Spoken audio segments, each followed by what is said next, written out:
kembali dalam renungan harian GMI Ebenezer. Percayalah kepada Tuhan dengan segenap hatimu dan janganlah bersandar kepada pengertianmu sendiri.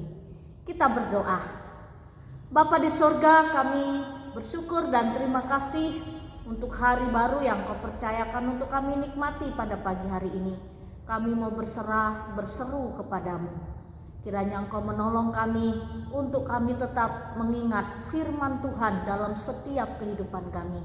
Sehingga apa yang kami lakukan, apa yang kami kerjakan, semuanya untuk kemuliaan bagi nama Tuhan. Pada pagi hari ini juga Tuhan, kami mau mendengarkan suara-Mu. Tuhan menolong kami untuk kami boleh mengerti dan memahami firman-Mu. Di dalam dan demi Yesus Kristus kami berdoa dan mengucap syukur. Amin. Pagi ini kita akan bersama-sama merenungkan satu tema firman Tuhan, taat kunci keselamatan. Bapak Ibu serta saudara-saudari, dimanapun kita berada, kita pasti menemui satu peraturan, dan peraturan itu dibuat untuk ditaati. Ketika kita berkendaraan motor atau mobil, di jalan ada aturan, lampu merah, lampu hijau, lampu kuning, dan itu juga harus ditaati. Ketika kita juga lewat di jalan tol, harus mengikuti peraturan jalan tol. Jalan tol itu ada jalan yang untuk mendahului, ada yang pelan-pelan. Memang semuanya satu sisi. Sebelah kiri jalan semua, sebelah kanan jalan semua. Nah, kalau kita tidak bisa mengikuti aturan-aturan yang sudah diberikan, atau kita tidak mentaati peraturan-peraturan berkendaraan, maka akan terjadi sesuatu hal yang tidak kita inginkan. Di rumah juga begitu, ada peraturan yang harus ditaati oleh seluruh anggota keluarga. Di gereja, di sekolah, di tempat pekerjaan, semuanya ada aturan, dan aturan itu dibuat untuk ditaati. Pada pagi ini kita mengingat satu firman, satu peristiwa yang terjadi ketika Tuhan Allah ingin menghancurkan Sodom dan Gomora. Ketika Tuhan ingin memusnahkan Sodom dan Gomora, hanya satu keluarga yang akan diselamatkan oleh Allah, yaitu keluarga Lot.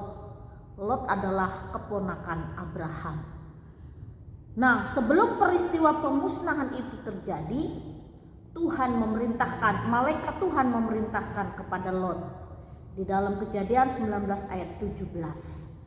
Sesudah kedua orang itu menuntun mereka keluar, berkatalah seorang, "Larilah, selamatkanlah nyawamu, janganlah menoleh ke belakang, dan janganlah berhenti dimanapun juga di lembah Yordan. Larilah ke pegunungan supaya engkau jangan mati lenyap."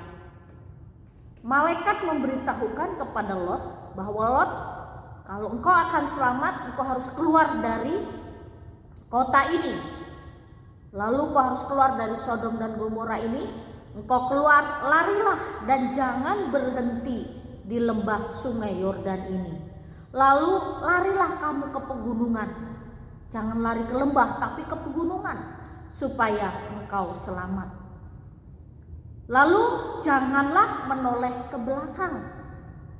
Jadi ketika mereka keluar dari kota itu berlari, peraturannya malaikat katakan jangan menoleh ke belakang. Lot dan anak-anaknya dan istrinya keluar dari kota itu untuk menyelamatkan diri. Tetapi Bapak Ibu serta saudara-saudari, di dalam ayat 25 sampai 26 demikian bunyi firman Tuhan. Dan ditunggang balikannya kota-kota itu dan lembah Yordan dan semua penduduk kota-kota serta tumbuh-tumbuhan di tanah. Tetapi istri Lot yang berjalan mengikutinya menoleh ke belakang lalu menjadi tiang garam. Istri Lot berlari bersama dengan Lot dan anak-anaknya. Tetapi istri Lot tidak mentaati perintah yang diberikan malaikat kepada mereka. Malaikat bilang, Jangan menoleh ke belakang, jangan lari ke lembah Yordan, tapi lari ke pegunungan. Dan istri Lot menoleh ke belakang. Akhirnya dia menjadi tiang garam. Bapak, Ibu, serta saudara-saudari, Lot dan anak-anaknya selamat dari musibah hancurnya Sodom dan Gomora. Tapi istri Lot tidak selamat karena tidak mentaati perintah Tuhan. Demikian juga dalam hidup kita.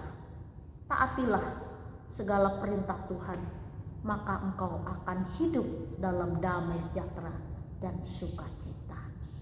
Taatilah dan jadilah orang-orang yang patuh dan taat kepada Tuhan.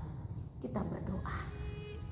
Kiranya Engkau memberi kekuatan kepada kami untuk tetap taat, patuh kepada perintah-perintah-Mu. Karena kami tahu sesuatu yang Kau larang pasti itu tidak mendatangkan berkat, tetapi mendatangkan celaka. Kiranya Engkau menolong kami untuk kami terus berjuang mempertahankan hidup yang lebih baik bersama dengan Engkau. Terima kasih untuk firman-Mu pagi ini. Di dalam dan demi Yesus Kristus kami berdoa dan mengucap syukur. Selamat pagi, Tuhan Yesus memberkati.